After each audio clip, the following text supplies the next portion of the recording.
अहमदनगर जिल्ह्यात आणि अहिल्यानगर जिल्ह्यात आणि महाराष्ट्र राज्यात राष्ट्रवादी काँग्रेस पक्षाच्या दृष्टीने आदरणीय प्रदेशाध्यक्ष सुनील तटकरे साहेब यांच्या नेतृत्वाखाली आणि राष्ट्रीय अध्यक्ष अजितदादा पवार यांच्या नेतृत्वाखाली महत्त्वपूर्ण निर्णय श्रीगोंदा तालुक्याचे माजी आमदार आदरणीय आणि मुक्ती सहकारी साखर कारखान्याचे चेअरमन राहुल जगताप आणि श्रीगोंदा सहकारी साखर कारखान्याचे चेअरमन राजेंद्र शिवाजीराव नागवडे यांनी महत्त्वाचा निर्णय घेतला आणि आज ते प्रदेशाध्यक्ष यांच्या शुभ हस्ते आणि त्यांच्या नेतृत्वाखाली या ठिकाणी आज राष्ट्रवादी काँग्रेस पक्षामध्ये प्रवेश करत आहे।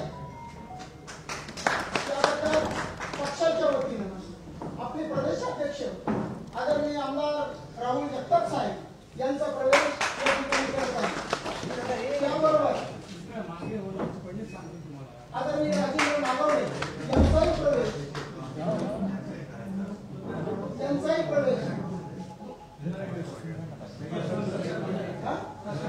प्रशांत दरेकर काँग्रेस तालुका अध्यक्ष काँग्रेस पक्षातून आपल्या पक्षात प्रवेश करत आहेत त्यांचा या ठिकाणी प्रवेश होत आहे। अतिशय चोरामोराची माणसं आज आपल्या पक्षामध्ये सहभागी झालेली आहेत। अहिल्यानगर जिल्ह्यात आणि महाराष्ट्र राज्यात अतिशय चांगला मेसेज जाणार आहे आणि त्या पद्धतीनं या नेतृत्वांनी दोघांनी आदरणीय प्रदेशाध्यक्षांच्या मार्गदर्शनानुसार आज या ठिकाणी प्रवेश केला आहे। मी जिल्हा राष्ट्रवादी काँग्रेस अहिल्यानगर आणि महाराष्ट्र प्रदेश राष्ट्रवादी काँग्रेस पक्षाच्या वतीने त्यांचं मनापासून आभार मानतो। धन्यवाद।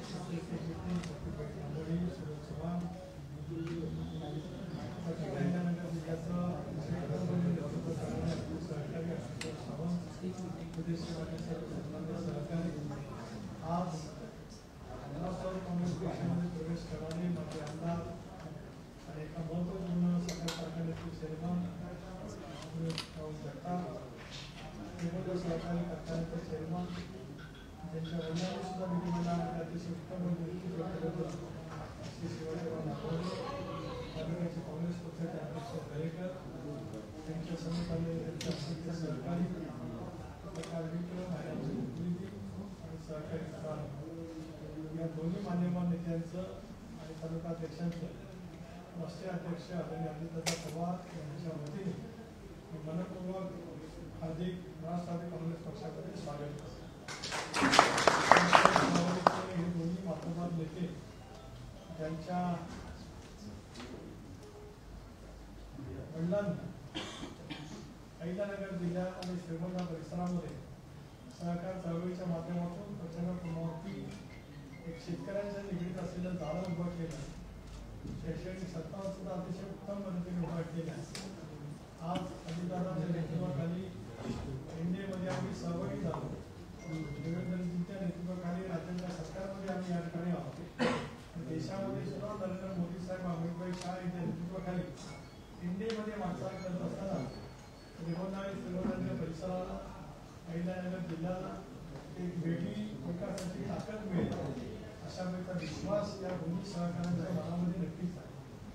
मला आठवतं की त्याला जलसंपदा खात्यावर मंत्री होतो त्यावेळेस श्रीगोंदा तालुक्यासारख्या दुष्काळी भागाला न्याय देण्याचं शिकवतो त्याला एका वेळेला योगदान निश्चितपणाने दिलं आहे। दोन्ही मातब्बर नेते एकमेकांच्या विरोधामध्ये त्यांचं राजकारण जरूर झालं असेल, पण आता दादांच्या नेतृत्वाखाली एका विचाराच्या झेंड्याखाली ते इथे आहे। माझ्या दृष्टीकोनातून अत्यंत महत्त्वाची बाब ही आहे की दोन्ही सहकारी आज एका नेतृत्वाच्या माध्यमातून काम करण्याची भूमिका घेत आहेत, हे अत्यंत स्वागतार्ह निश्चितपणाने। उद्याच्या कालावधीमध्ये एक वेळ घेऊन जून महिन्यामध्ये आज मोठा मेळावा घेऊन श्रीगोंदाच्या परिसरामध्ये राष्ट्रीय अध्यक्ष तथा उपमुख्यमंत्री अजितदादा, मी स्वतः प्रदेश पातळीवर आमचे सर्व सहकारी, ह्या जिल्ह्यातील माझे सहकारी असलेले आमदार शिवाजीराव दरेकर, इतर आमचे विधिमंडळाचे सर्व सदस्य त्या महत्त्वपूर्ण मेळाव्याला अशोकराव सावंतांच्या नेतृत्वाखाली त्या ठिकाणी फार मोठा पक्षप्रवेशाचा सोहळा होईल, आम्ही त्यावेळेला निश्चितपणे उपस्थित राहावं। मी पुन्हा एकदा या दोन्ही माझ्या विधिमंडळातील एक सहकारी एकीकडे राहिले, शिवाजीराव सुद्धा गेले काही दिवस सोबत आम्ही काम करत होतो. पुन्हा एकदा प्रदेश अध्यक्ष म्हणून त्यांचं त्यांच्या सर्व सहकाऱ्यांचं अतिशय मनपूर्वक शब्दामध्ये मी स्वागत करतो. त्यांना ग्वाही देऊ इच्छितो आहे दादाच्या नेतृत्वाखाली काम करत असताना गोंधळी श्रीमंतांच्या प्रयत्नांनी वेगवेगळे प्रश्न सोडवण्यासाठी राष्ट्रवादी काँग्रेस पक्षाची पूर्णपणाची ताकद ही आपल्या पाठीमागे 100% उभी राहील. मला विश्वास या निमित्ताने या ठिकाणी देतो. आपल्या दोघांचं आणि आपल्या असंख्य सहकाऱ्यांचं पुन्हा एकदा आज या ठिकाणी मनपूर्वक राष्ट्रवादी काँग्रेस पक्षामध्ये स्वागत करतो. धन्यवाद.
राष्ट्रवादी काँग्रेस पक्षाच्या सर्व विधिमंडळ सदस्यांची, पक्षाच्या वतीने निवडणूक लढलेल्या उमेदवारांची आणि सर्व माजी आमदार, प्रदेशीय पदाधिकारी आणि जिल्हाध्यक्षांची एक महत्त्वपूर्ण बैठक आम्ही काल त्या ठिकाणी बोलवली होती. परंतु गेले 3-4 दिवस लवकर सुरू झालेल्या पावसाच्यामुळे फार मोठ्या प्रमाणावरती शेतकऱ्यांचं नुकसान झालेलं असलं आहे. पूरग्रस्त परिस्थिती महाराष्ट्राच्या जवळपास सर्व जिल्ह्यामध्ये त्या ठिकाणी आहे आणि त्याच्यामुळे आम्ही कालची मीटिंग रद्द केली. पुढच्या आठवड्यामध्ये आम्ही ती मीटिंग लावणार आहोत. 31 तारखेला महिला राष्ट्रवादी काँग्रेस पक्षाची सुद्धा बैठक आम्ही बोलवली होती, परंतु हवामान खात्याने अजूनही सलग 2-3 दिवस अतिवृष्टीचा इशारा दिला असल्यामुळे आम्ही ती बैठक त्या ठिकाणी रद्द केलेली आहे. 10 तारखेला राष्ट्रवादी काँग्रेस पक्षाचा वर्धापन दिन बालेवाडी इथे मोठ्या उत्साहाच्या वातावरणामध्ये आम्ही त्या ठिकाणी साजरा करणार आहोत.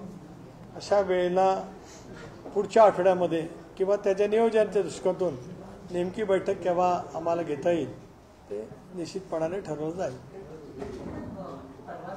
मुंबई आणि राज्यातल्या इतर काही भागांमध्ये जो पाऊस झाला, पुणे सोलापूर हायवे जो आहे त्या हायवेवर सुद्धा बरंच पाणी होतं. मुंबईमध्ये सुद्धा काही भागांमध्ये पाणी साचलं. त्याच्यावरून सरकारवर टीका होती आहे. सरकारने पहिल्याच पावसात मुंबई बुडवली आणि महाराष्ट्र बुडवला, अशा पद्धतीची टीका जी आहे ती विरोधकांकडून होती. विधानसभेच्या दारुण पराजयानंतरचं नैराश्य विरोधकांचं अजूनही दूर न झाल्याचं चित्र दिसतं आहे. आपण सर्व पाहतो आहोत की ऋतुमानातला बदल, पर्यावरणाच्या बदलाच्या मध्ये यावर्षी जवळपास 25 दिवस अगोदर पाऊस आला. सर्वसाधारणपणाने कोकणात 7-8 जूनला पाऊस येतो, पण इतर वेळेला 10 जूनच्या आसपासच येत आला आणि महाराष्ट्राच्या उर्वरित भागात तर जून अखेरीस पाऊस सुरू होतो. यावेळेला पावसाळा 20 दिवस आधी आला तो आला, पण जुलै महिन्यामध्ये जसा मुसळधार पडतो तसाच मुसळधार पाऊस यावेळेला हा संबंध महाराष्ट्रामध्ये त्या ठिकाणी आला. त्यावेळेला नाले सफाईची वगैरे इतर कामं ही चालू असतात, कारण ते मे महिन्याच्या अखेरीच असतात. त्याच्यामुळे नागरिकांची मोठ्या प्रमाणावरती त्यांना त्रास सहन करावा लागला. याच्यात दुमत असं काही कारण नाही. निसर्गाचा प्रकोप होतो त्यावेळेला मानवी हात सुद्धा अपुरे पडू शकत असतात, पण तरीसुद्धा काही ठिकाणच्या कामामध्ये काही दिरंगाई झाली असेल तर मुख्यमंत्री, दोन्ही उपमुख्यमंत्री या संदर्भामध्ये अतिशय संवेदनशील आहेत, सतर्क आहेत. ते परिस्थितीवरती नियंत्रण ठेवून आहेत आणि त्या ठिकाणी मदत कार्य हे शासनाच्या वतीने नक्की सुरू झालेलं आहे. पण ज्या ठिकाणी पाणी साठणं अपेक्षित नव्हतं किंवा अशा पैचा त्रास नागरिकांना होणं अपेक्षित नव्हतं. अशा संदर्भामध्ये सुद्धा योग्य ती माहिती सरकार घेईल आणि त्याच्यावरती कारवाई करेल. मेट्रोचा पण प्रश्न आहे की मेट्रो ज्या पद्धतीने पाणी लोकांना त्रास झाला, मेट्रो बंद करावी कारण एवढी आरोप केला जातो आहे जी अंडरग्राउंड मेट्रो आहे ती देखील पाण्याखाली गेली आणि त्यामुळे ते पंतप्रधानांवरती देखील आरोप झालेले आहेत. सर आता पण तोच प्रॉब्लेम त्याच ठिकाणी सुरू आहे. एक असं आहे की भुयारी रेल्वे मेट्रो ही मुंबईमध्ये गेले 4-5 वर्ष ही एनडीएच्या सरकारच्या माध्यमातून राज्य सरकार त्यावेळेला जे होतं देवेंद्रजींचं किंवा आताच्या कालावधीमध्ये आम्ही मंडळी सत्तेमध्ये आहोत या माध्यमातून निश्चितपणाने एक चांगली पायाभूत सुविधा मुंबईसारख्या शहरामध्ये त्या ठिकाणी होते. यावेळेला मेट्रोचं काम सुरू असतानाच पाऊस येण्याच्या अगोदर जी काही कामं पूर्ण होणं आवश्यक होतं त्याची कामाची त्या ठिकाणी सुरुवात झालेली सुद्धा होती. त्या विभागाच्या ज्या प्रमुख अध्यक्ष आहेत अश्विनी भिडे यांनी सविस्तरपणाने खुलासा त्या संदर्भामध्ये केला. मला असं वाटतं की नगरविकास मंत्री म्हणून एकनाथराव शिंदे उपमुख्यमंत्री यांनी सुद्धा त्या संदर्भातली माहिती त्या ठिकाणी सांगितली. खरं आहे की ज्या वेळेला हे भुयारी रेल्वे झाल्याच्यानंतर म्हणजे मेट्रो झाल्याच्यानंतर पहिल्या पावसामध्ये अनेक वेळेला इतका पाऊस पूर्वी न झाल्यामुळे काही वेळेला वेगळी परिस्थिती उद्भवू शकत असते. पण MMRDचे या संदर्भातले जे काही वरिष्ठ अधिकारी असतील मुख्य अभियंता असतील त्यांच्याकडनं अहवाल सरकार नक्की मागवेल.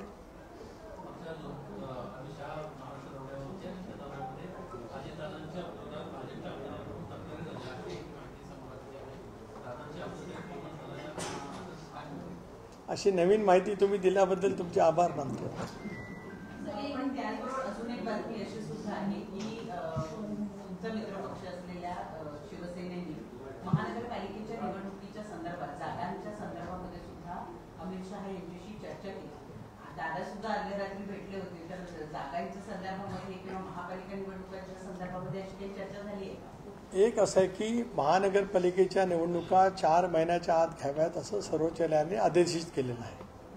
त्याच्यामुळे त्या निवडणुका 4 महिन्याचा कालावधी सप्टेंबर-ऑक्टोबरच्या आसपास येईल. आता त्या निवडणुका 22च्या कायद्याप्रमाणे कराव्यात असं सर्वोच्च न्यायालयाच्या निकालामध्ये आहे. 22मध्ये सुद्धा एक कायदा होता त्यावेळेच्या सरकारने केलेला आणि एक कायद्यामध्ये बदल झाला. एकनाथरावांचं सरकार देवेंद्रजीचं सरकार आलं त्यावेळेला. आता त्या संदर्भामध्ये योग्य तो निर्णय निवडणूक आयोगाला कळवलं जाईल आणि त्याच्यानंतर निवडणुका दृष्टिक्षेपात येतील. त्यामुळे आता त्या निवडणुकीच्या संदर्भात इतक्या प्रीमॅच्युअर एकतर आमच्यात चर्चा झालेलीच नाही. जे आज तिन्ही पक्षाची महत्त्वाची समिती आहे ज्याच्यामध्ये बावनकुळे साहेब आहेत, मी प्रदेशाध्यक्ष म्हणून आहेत, तिकडनं शंभूराज देसाई आहेत, रवींद्र चव्हाण आहेत, हसन मुश्रीफ आहेत किंवा उदय सामंत आहेत. आमच्यातच अजून प्राथमिक चर्चेला सुरुवात नाही. या तिन्ही नेत्यांच्यामध्ये चर्चा अजून थोडीशी लांब आहे आणि अमितभाईंच्याकडे तर अजून खूप लांब आहे. त्याच्यामुळे आता या बातम्या कुठनं आल्या तेच काही कळत नाही. ज्या वेळेला येईल त्यावेळेला मी नक्कीच सांगतो आणि आताही स्पष्टपणाची भूमिका मांडतो की महाराष्ट्रामध्ये महायुती म्हणून आम्हाला सोबत जायचं आहे. आम्ही लोकसभा आणि विधानसभा एकत्रितपणे लढलो. महानगरपालिका किंवा जिल्हा परिषदा ह्या वेगवेगळ्या महानगरपालिकांच्यामध्ये वेगवेगळी राजकीय परिस्थिती आहे. वेगवेगळ्या जिल्ह्यामध्ये सुद्धा वेगवेगळी राजकीय परिस्थिती आहे. नगरपालिका स्तरावरती सुद्धा वेगवेगळी राजकीय परिस्थिती आहे. एकत्रितपणाने काम करणं अधोरेखित आहे. पण ज्या वेळेला निवडणुका येतील त्यावेळेला महानगरपालिका निहाय आम्ही आमचा हा जो समन्वय ग्रुप आहे तो बसेल, चर्चा करेल. जिल्हा परिषद निहायसुद्धा आम्ही चर्चा करू. आमच्या सर्वांचं मत आहे की आम्ही एकत्रित लढवाव्यात. पण ज्या वेळेला तशी परिस्थिती तयार होईल त्यावेळेला आम्ही नक्की त्या संदर्भातला निर्णय करू.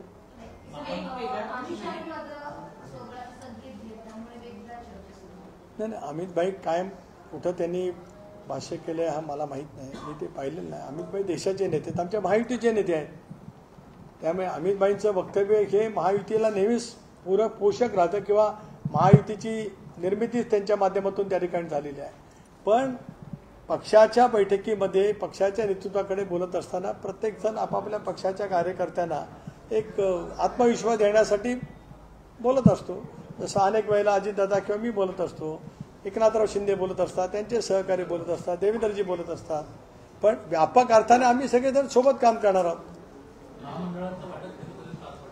अपेक्षा अशी होती की या आठवडाभरामध्ये बसायचं होतं, परंतु कालचा अमितभाईंचा दौरा, माझी काल बावनकुळे साहेबांची सुद्धा भेट झाली, आज सुद्धा कदाचित त्यांची माझी चर्चा होईल, भेट होईल. या आठवड्यात किंवा पुढच्या आठवड्यामध्ये नक्की या संदर्भामध्ये आमची बैठक होणार आहे. अमित शाह मुंबई आए, कई लोग मिले हैं बीजेपी के लोगों से, लेके हर कोई दर्शन देने के लोग सूर्य आ रहा है कांग्रेस के खिलाफ नाराजगी व्यक्त की, फंड नहीं दे रहे, और उसके बाद अब विपक्ष कहने लगे आए कि ये अभी से इस तरह से लड़ रहा है तो स्थानीय निकाय चुनाव में इनका साथ आना बहुत मुश्किल है, क्योंकि इसके पहले भी संजय सिंह ने खुद जाहिर तौर सार्वजनिक तौर पर कहा था कि उनके डिपार्टमेंट का मीटिंग और जा रहा है. देखिए, अभी जो आपने बात बताई ये तो मुझे अभी जानकारी होगी. मेरे लिए एक न्यूज़ आपने यहाँ पे दी है जो वास्तव में सही है ही नहीं. रहते तो राज्य के नेतृत्व करने वाले देवेंद्र जी, अजित दादा, एकनाथराव और मैच्योर लीडरशिप है. जो कुछ बात करने है तो आपस में बात कर सकते हैं. जब सरकार अच्छा तरह से चलाते हैं तब संगठन के बारे में जो कुछ गैर फहमी होती है, कोई बात होती है, कई मंदिरों से कुछ बयान जाते हैं तो उसके बारे में वो चर्चा करते हैं. अमित भाई के पास शिकायत करने वाली कौन सी भी चीज़ यहाँ पे हुई नहीं. खासकर एक मुद्दा मीठी नदी को लेकर जो चल रहा है काफी चर्चा में, तो डीनो मोरिया की एंट्री होना और आदित्य ठाकरे से उसके कनेक्शन को जोड़ के देखना, इसको देखना शिवसेना को भी इसको पॉलिटिक्स की तरह देखना या सबसे पॉलिटिक्स की ईओडब्ल्यू के पास सारा मामला है. देखिए, ईओडब्ल्यू के पास जो मामला है वो अलग बात है, उसकी तो जांच चलेगी, चलती रहेगी, निष्पक्ष जांच वहाँ पे हो जाएगी. खास तौर पर मेट्रो रेल के लिए जो कुछ हुआ है, क्योंकि बारिश 20-25 दिन पहले आ गए और इतना बारिश हो गया जो संभावना नहीं थी. जुलाई में इतनी बारिश होती है वो भी कई बार कई सालों के बाद भी होती है, लेकिन इस 2-3 दिन में पूरे महाराष्ट्र में जिस तरह से बारिश हो गई उसमें कुछ अड़चनें आ गई हैं. मेट्रो रेल के जो कुछ चेयरमैन हैं या जिनके पास सारे अधिकार दिए हैं, अश्विनी भिड़े जी ने उसके बारे में कुछ स्पष्टीकरण दिया था. एकनाथराव शिंदे उप मुख्यमंत्री के नाते, नगर विकास मंत्री के नाते भी वहाँ बैठकर उन्होंने भी उसके सारा आढ़ावा को लिया है. देवेंद्र जी और अजित दादा सब कंट्रोल कक्ष से सब जानकारी ले रहे हैं. सर, एक वेगळा प्रश्न आहे. हा जो पाऊस झालाय, हा पाऊस नेमका म्हणजे मान्सूनचा पाऊस आहे का वळीवाचा पाऊस आहे, याच्या संदर्भामध्ये खूप संभ्रम असल्यामुळे शेतकऱ्यांना महाराष्ट्रातला एक मोठा प्रश्न पडलाय की पेरणी करावी अथवा करू नये. या संदर्भामध्ये शासन पातळीवर म्हणजे राज्य शासन असेल किंवा केंद्र पातळीवर काही चर्चा सुरू होता, कारण हा नेमका पाऊस कोणता आहे याच्यावर हवामान खात्यामध्ये सुद्धा वादविवाद आहे. तुम्ही अत्यंत योग्य मुद्दा किंवा योग्य प्रश्न या ठिकाणी विचारला. खरं आहे की मान्सून ज्या वेळेला अंदमान निकोबारमध्ये आला, नंतर मग केरळला येतो आणि केरळच्या नंतर मग गोवा आणि गोव्याच्या मार्गे कोकणात येतो आणि मग महाराष्ट्राच्या उर्वरित भागामध्ये येत असतो. आत्तापर्यंतचा जो माझ्या लहानपणाच्या आयुष्यापासून माहिती आहे की 7 जूनला कोकणामध्ये पाऊस यायचा आणि मग नंतर महाराष्ट्राच्या उर्वरित भागामध्ये जायचा. गेल्या काही वर्षामध्ये त्याच्यापेक्षा पुढच्या तारखा आलेल्या आहेत. पण यावेळेला जवळपास 20-22 दिवस अगोदर हा पाऊस नुसता आला नाही तर तो मुसळधार पाऊस आला. आता आपण म्हणताय ते खरं आहे की शेवटी हवामान खातंच ऑथेंटिक सांगू शकेल की हा वळवाचा पाऊस होता की मान्सून सुरू झाला. खरं आहे की मान्सून गोव्यामध्ये दाखल झाल्याचं काल हवामान खात्याने सांगितलं, म्हणजे तोही 7-8 दिवस अगोदरच आला. पण मान्सून येताना इतका मुसळधार येत नाही. मान्सून येतो तो सुरू होतो, तास 2 तास 3 तास असा पडत असतो. इथं तर दिवसेंदिवस तासनतास तो पडत होता. त्याच्यामुळे कृषी खात्याच्या मार्फत सुद्धा सांगण्यात आलं की पेरण्या ज्या आहेत त्या पाऊस सुरू होण्याच्या अगोदर होत असतात. आता माझ्याकडे कोकणात बघायला झालं तर धूळ व्यापाचे पेरे म्हणजे रोहिणी नक्षत्र निघायच्या अगोदर पेरणी होत असतात. आता रोहिणी नक्षत्राच्या वेळेलाच मृग नक्षत्रासारखा पाऊस झाला. त्यामुळे स्वाभाविकच शेतकऱ्यांना आता राज्य सरकारच्या कृषी विभागाकडून मार्गदर्शन होण्याची आवश्यकता आहे. काही ठिकाणी आता पेरा झाल्याच्या नंतर सुद्धा कितपत कशी काय शेतीची स्थिती राहिली असेल याच्या बाबतीमध्ये सुद्धा सरकारच्या कृषी विभागाकडून मार्गदर्शन जाण्याची आवश्यकता आहे. पण अशी संभ्रमाची अवस्था शेतकऱ्यांच्या मनामध्ये राहणे योग्य नाही.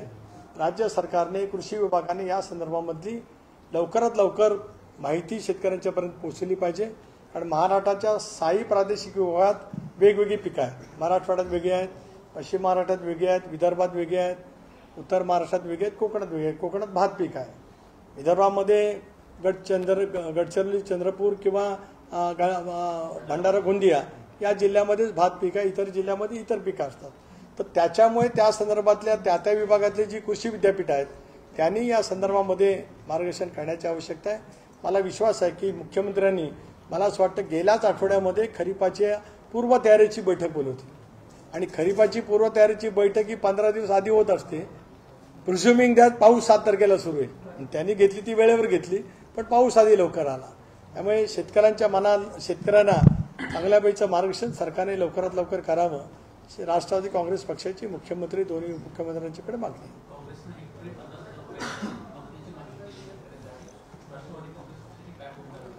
एक असं आहे की कालच माझी अजितदादांबरोबर चर्चा झाली. सरकारच्या बाहेर असल्याच्यानंतर मोकळेपणाने बोलता येतं. ते आता हर्षवर्धन सपकाळ सांगत असतील, मार्गदर्शन बाहेरून करायला सोपं असतं. मी दादांना विनंती केली की एनडीआरएफचे निकष एक मर्यादित आहेत, पण एसडीआरएफचे निकष मधल्या कालावधीमध्ये ज्यावेळेला कोकणामध्ये पावसाने थैमान घातलं, मुसळधार पाऊस आला, महाराष्ट्रामध्ये ज्यावेळेला परिस्थिती निर्माण झाली, त्या एसडीआरएफच्या नियमानुसार सरकारने जी मदत दिली ती आता सरकारने मदत देण्याची आवश्यकता आहे. अशी राष्ट्रवादी काँग्रेस पक्षाने काल मागणी त्या ठिकाणी केलेली आहे. केंद्र सरकार एनडीएफच्या निकषाप्रमाणे मदत देईल. उरलेला जो फरक असेल तो राज्य सरकारने आता त्या ठिकाणी तो स्वीकारला पाहिजे आणि राज्य सरकारने आपत्तीच्या कालावधीमध्ये शेतकऱ्यांना मदत करण्याची भूमिका घेतलीच पाहिजे. राष्ट्रवादीची भूमिका आहे. धन्यवाद.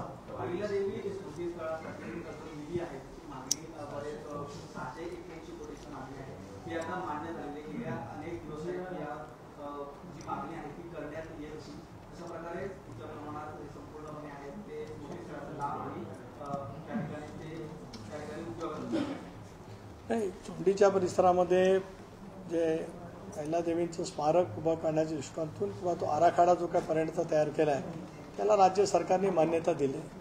राज्य सरकारने या बाबतीमध्ये सुद्धा दादांनाही विनंती राहील, मुख्यमंत्री महोदयांना राहील, शिंदेसाहेबांना राहील की लवकरात लवकर हे काम सुरू करण्याच्या दृष्टिकोनातून त्यांनी निधी उपलब्ध करून दिला पाहिजे. पाऊस एकदा कमी होत असतानाच आराखडाला मान्यता दिल्यावर त्याच्या अनुषंगाने कामं सुरू करत असताना जी कारवाई करायची असते, निविदा काढणं वगैरे वगैरे, हे काम या दिवसामध्ये झालं तर पाऊस कमी झाल्यानंतर त्या कामाची सुरुवात नक्की करता येईल. धन्यवाद. थँक्यू.